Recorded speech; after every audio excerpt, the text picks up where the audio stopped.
celui qui peut le faire, c'est celui qui jouit de sa liberté. Je vous l'ai dit ici, Babacar Diagne, c'est un soumis. C'est-à-dire, aujourd'hui, les décisions que Babacar Diagne prend, ce sont des décisions venant du palais. C'est tout simplement cela. Le 31 décembre, où on a reçu ici Ousmane Sonko et où on a capté pratiquement toute l'audience du Sénégal, contrairement peut-être à la RTS, en tout cas au président de la République, qui ne faisait pas beaucoup d'audience. Mais on ne nous a pas pardonné ça. Et sur cette question-là, pour des histoires de Khessal, on avait coupé ici notre signal. Tout à fait. Par la suite aussi, lors des événements, ne serait-ce que pour donner l'information, qu'est-ce qu'on nous a reproché ici? Que nous étions en train tout simplement de véhiculer des images violentes. Alors que ceux qui nous le reprochent, ils avaient fait pire que nous. Et sur ça aussi, on avait coupé encore le signal de la CNTV.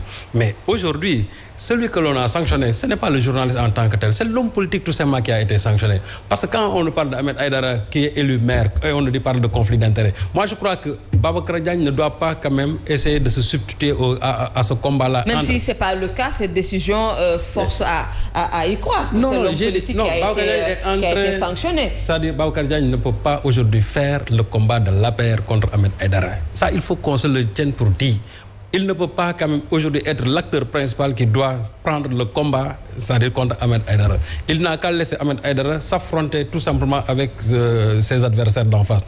Mais dès l'instant qu'il se mêle dans ce combat-là, pour nous parler maintenant des principes, je ne sais pas, déontologiques et éthiques, pour moi ça quand même, c'est de la roublardise tout simplement. Aujourd'hui, qu'on le dise pas, je crois que ce n'est pas le journaliste qui est sanctionné ici, mais c'est tout simplement l'homme politique. Ahmed Aïdara, on l'a combattu au niveau de sa localité. Peut-être ça n'a pas donné l'effet escompté. Maintenant, peut-être il faut utiliser d'autres canaux, ne serait-ce que pour continuer ce combat-là. Et peut-être Ahmed a prêté le flanc. C'est la raison pour laquelle il s'y engouffre, ne serait-ce qu'aujourd'hui, pour taper non seulement sur Ahmed Aïdara, mais en même temps taper aussi sur le groupe des médias. C'est ça tout simplement la vérité. Mais d'ailleurs, c'est une salle. Oui. En fait, je te coupe, excuse-moi, oui. Mais le CNRA n'est pas en fait le gardien de l'éthique et de la déontologie du métier. C'est ce que je dis. C'est le correct. Non, oui. C'est le correct. C'est le correct. Tout à l'heure, ce que vous disiez en disant qu'aujourd'hui, le CNRA n'a plus sa raison d'être. Il est le garant du respect des cahiers de charges. Oui, il est le garant du respect des cahiers de charges. Mais quant à l'éthique et la déontologie, c'est ça. Ça revient au correct. Oui. Il y a aujourd'hui une confusion des rôles. C'est-à-dire qu'aujourd'hui, avec l'implantation vraiment de ce code-là, avec le nouveau code de la presse, moi je crois que le CNRA devait non seulement disparaître ou bien inventer encore une autre structure peut-être qui se rapprocherait beaucoup plus des textes en tout cas du code de la presse. Malheureusement, aujourd'hui, Lisa l'a dit tout à l'heure et c'est ça la vérité. Ne serait-ce que pour continuer d'exister, pour montrer encore au président de la République que le CNRA est en train de faire son travail, parce qu'en tapant bien sûr sur les adversaires du président, ça fait l'affaire du président. Et vous savez que dans ce pays-là, si vous voulez continuer à durer dans un poste, il faut toujours taper sur les opposants. Et je crois que Babacar Diagne aujourd'hui est en train tout simplement de faire ce boulot-là. Mais c'est un sale boulot qu'il est en train d'accomplir. Mais je l'ai dit tantôt, c'est-à-dire que quand quelqu'un n'est habitué qu'à se soumettre à des ordres, il ne peut quand même souffrir que de cela qui jouissent pleinement de leur indépendance. Oui, Lisa, par rapport, je ne sais pas, au contrôle de l'éthique et de la déontologie dont parlait tantôt Serigne Saliou, est-ce que le CNRA n'est pas complètement sorti de sa domaine de compétence? Une sortie de piste, voilà, si vous voulez, pour emprunter le langage de la course de voiture. Après, je me suis dit, mais CNRA est entré en fait, n'est pas dans son rôle. Parce que quand on parle d'éthique et de déontologie, c'est plutôt le correct. Oui. Et ici, quand même, les missions sont bien tracées. Le CNRA fait de la régulation, le correct fait de l'autorégulation. Il peut y arriver qu'il fasse la co-régulation, mais c'est quand, en fait, les deux structures s'asseyent, discutent et prennent une décision ensemble. Alors, quand le CNRA dit qu'il reproche à Ahmed Aïdara des manquements au principe d'objectivité, de neutralité, d'équité et d'équilibre dans l'animation des revues de presse, il accuse l'actuel maire de Guédiawaye de persister dans les manquements, continuant parfois à aborder des contenus ou des sujets non traités par les quotidiens dont il est censé rapporter le contenu, ou en étendant à souhait par des commentaires inappropriés les informations évoquées afin de s'en prendre de manière indue à autrui, à violation des règles qui régissent ce genre journalistique. Je vois quelque part... Il est dans le contenu.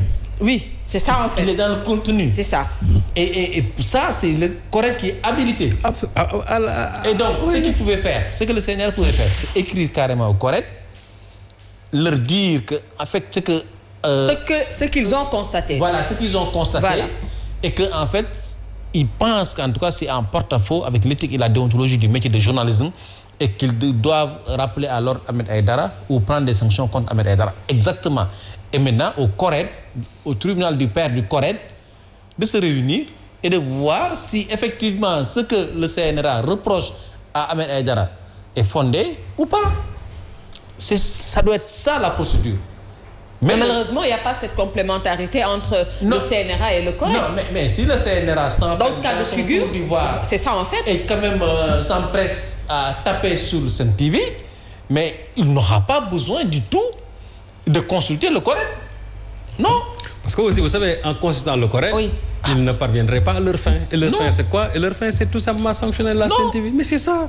C'est la raison pour laquelle Babacar Diagne ne s'adresse pas au CORED. D'ailleurs, ça, c'est un manque même de respect notoire au tribunal des pairs. Ce qui veut dire qu'aujourd'hui, Babacar Diagne n'a plus sa raison. Et vous savez, quand on parle dans ce pays-là de l'égalité, mais Babacar Diagne, lui, il a quel âge? Babacar Diagne, lui, il doit aller à la retraite. Quand on parle aujourd'hui de l'égalité, celui qui dirige aujourd'hui la RTS, il ne doit pas être là-bas. Quand on parle de l'égalité, celui qui dirige l'ARMP ne doit pas être là-bas. Celui qui dirige aujourd'hui la Sénat ne doit pas être là-bas. Dans ce pays-là, il ne faut pas quand même qu'on donne des leçons de l'égalité. C'est la raison pour laquelle, quand on nous parle aussi de l'égalité, pour moi, c'est un faux problème. Le véritable... C'est à géométrie variable. Bien sûr, oui. Et en plus, tu sais, en fait, tous ces présidents d'autorités de régulation jouissent de ce qu'on appelle l'inamovibilité. S'ils sont élus pour un mandat, durée par exemple de 6 ans, on ne peut pas les révoquer. Mais ils n'ont pas le droit de renouveler. C'est pour qu'ils soient... Et dans quel cas il se situe Babacar Diagne? Il a déjà épuisé ses 6 ans, je ne pense pas. Non, il n'a pas encore épuisé. Il est encore... Mais c'est l'institution qui est devenue caduque. C'est ça en fait. Et dans un pays normal, dans un état normé, correct, le CNRA devrait être dissous. Et un nouvel organe de régulation... Depuis l'adoption du code de la presse. Parce qu'actuellement, normalement, toutes ces décisions sont illégales.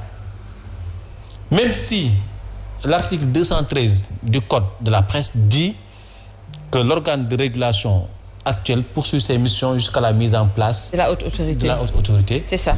Mais quand même, ces missions, il reste dans ces missions. Même le cahier de charges qu'il a fait signer aux différentes entreprises de presse audiovisuelles,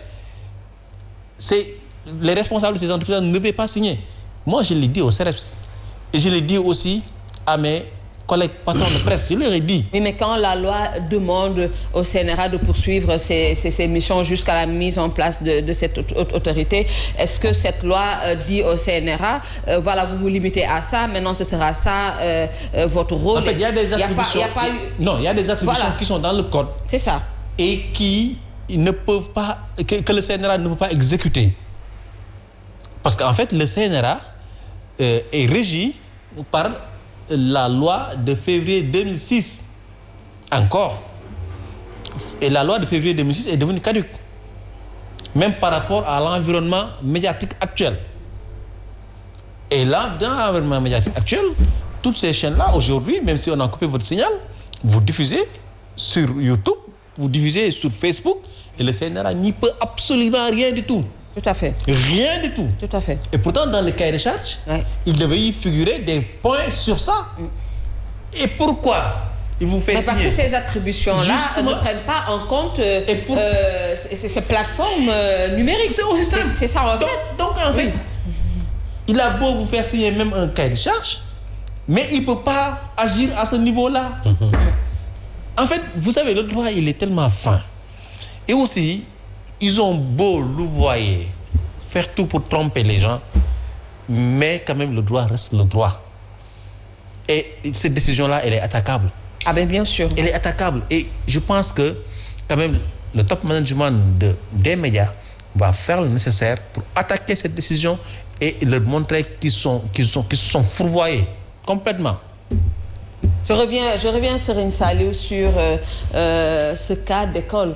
Je n'arrête pas de le rappeler, c'est la première fois que des médias est confronté à une pareille situation, mais c'est la première fois également avec l'avènement des journalistes animateurs qu'on a vu se présenter lors des locales. Est-ce qu'il ne fallait pas s'attendre à pareille situation? Parce que je ne pense pas que les patrons de presse aient eu le temps de se préparer à pareille situation, ni également les organes de contrôle, ni également le CORED. Mais Evelyne, à quoi une revue de presse peut tout simplement, je crois, gêner, en tout cas la République à ce point-là, au point que Babacar Diagne soit obligé de sortir encore le sabre pour couper le silence. On ne lui reproche pas la revue de presse qu'il fait, mais les commentaires afférents à la revue de presse. Mais j'ai dit, mais ces commentaires... Les commentaires afférents à la revue de presse, c'est ça qu'on lui reproche. Comme disait Lisa tout à l'heure, ces commentaires à géométrie variable, il faut écouter les autres revues de presse. Ils ne font pas des commentaires, vous ne pensez pas qu'ils ne font pas des commentaires souvent aussi qui sont orientés dans telle ou telle direction? Bien entendu, absolument. Pourquoi ces journalistes? Moi je crois qu'on doit sanctionner les journalistes, pas les hommes politiques. Parce que là, je vous le dis encore, c'est l'homme politique qu'on est en train de viser. Parce que si c'était simplement le journaliste, on aurait généralisé la mesure au niveau de l'ensemble des maisons de presse qui font... Parce que ça fait des années en fait qu'Ahmed Aïdara fait la revue de presse à Zik FM et à Sen TV avec ses commentaires à géométrie variable, si on doit le dire, et il n'a pas été inquiété. Je crois que ce qui gêne... Non, c'est pour vous rejoindre quand vous dites que c'est l'homme politique en fait qui a été sanctionné. Parce que ça fait longtemps qu'il fait cette revue de presse à Zik FM et à Sen TV avec des commentaires à géométrie variable, et il n'a pas été inquiété. Moi j'aurais vraiment aimé que Babacar Diagne, parce que nous aussi nous savons parler français, que Babacar Diagne nous sorte, c'est-à-dire les commentaires d'Ahmed Aïdara qu'il met en cause, en disant voilà ce qui est normal, ce qui n'est pas normal ici, ce qui est déontologique, ce qui ne l'est pas, ce qui est éthique, ce qui ne l'est pas. Moi j'aurais compris qu'on nous sorte tout cela, mais on ne peut pas mettre ça dans un méli-mélo de façon générale pour nous dire que oui, il y a eu des commentaires par-ci par-là. Oui, mais il y a les revues de presse. Certainement qu'ils ont retenu des revues de presse avec leur mission de veille, parce qu'ils ont une mission de veille tous les jours. Ils écoutent les radios.